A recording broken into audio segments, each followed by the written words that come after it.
ഇപ്പോൾ വരുന്നൊരു വാർത്തയിലേക്ക്. രാജസ്ഥാനിൽ ചെമ്പ് ഖനിയിൽ ലിഫ്റ്റ് തകർന്ന് 14 പേർ കുടുങ്ങി. നീംക താണ ജില്ലയിൽ ഹിന്ദുസ്ഥാൻ കോപ്പർ ലിമിറ്റഡിന്റെ ഖനിയിലാണ് അപകടമുണ്ടായത്. രക്ഷാപ്രവർത്തനം പുരോഗമിക്കുന്നു. ബൽറാം നെടുങ്ങാടിയുണ്ട് ഇപ്പോൾ വിശദാംശങ്ങളുമായി. ബൽറാം, എന്തൊക്കെയാണ് അപകടത്തിന്റെ കൂടുതൽ വിവരങ്ങൾ? ഉന്മേഷ, ഇന്ന് വൈകിട്ട് 8:30യോടുകൂടിയാണ് ഈ അപകടം ഉണ്ടായതെന്നാണ് അധികൃതരിൽ നിന്നും ലഭിക്കുന്ന വിവരം. രാജസ്ഥാനിലെ നീംക താണ ജില്ലയിലുള്ള ഹിന്ദുസ്ഥാൻ കോപ്പർ ലിമിറ്റഡിന്റെ ചെമ്പ് ഖനിയിലാണ് ഈ അപകടമുണ്ടായത്. ഖനിയിൽ നിന്നും താഴേക്ക് ഇറങ്ങാനും മുകളിലേക്ക് കയറാനും ഉപയോഗിക്കുന്ന ലിഫ്റ്റ്, ആ ലിഫ്റ്റ് തകർന്നു വീണ് 14 പേർ കുടുങ്ങിക്കിടക്കുന്നതായാണ് വിവരം. ഇവരുടെ ആരോഗ്യനില ഉൾപ്പെടെയുള്ള കാര്യങ്ങൾ സംബന്ധിച്ച് ഇപ്പോൾ യാതൊരു വിവരങ്ങളും ലഭ്യമല്ല. കമ്പനി അക്കാര്യങ്ങൾ ഇതുവരെയും പ്രതികരിച്ചിട്ടും ഇല്ല.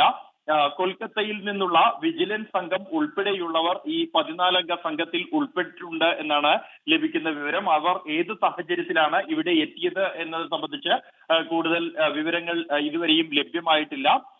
ഈ ലിഫ്റ്റിന്റെ ചെയിൻ തകർന്നാണ് അപകടം ഉണ്ടായിരിക്കുന്നത് എന്നാണ് പ്രാഥമിക പരിശോധനയിൽ വ്യക്തമായിരിക്കുന്നത്. രക്ഷാപ്രവർത്തനത്തിനുള്ള പ്രാഥമിക ഒരുക്കങ്ങൾ ആരംഭിച്ചു കഴിഞ്ഞിരിക്കുന്നു. അപകട സ്ഥലത്തേക്ക് ആംബുലൻസുകൾ എത്തിയിട്ടുണ്ട്. ഡോക്ടർമാർക്ക് അതീവ ജാഗ്രതാ നിർദ്ദേശവും നൽകി കഴിഞ്ഞതായി അധികൃതർ അറിയിച്ചു. പ്രദേശത്തെ MLA അടക്കമുള്ളവർ ഈ അപകടം നടന്ന സ്ഥലത്ത് എത്തിയിട്ടുണ്ട്. ഉന്മേഷ്. ബൽറാം നെടുങ്ങാടിയാണ് വിശദാംശങ്ങൾ നൽകിയത്.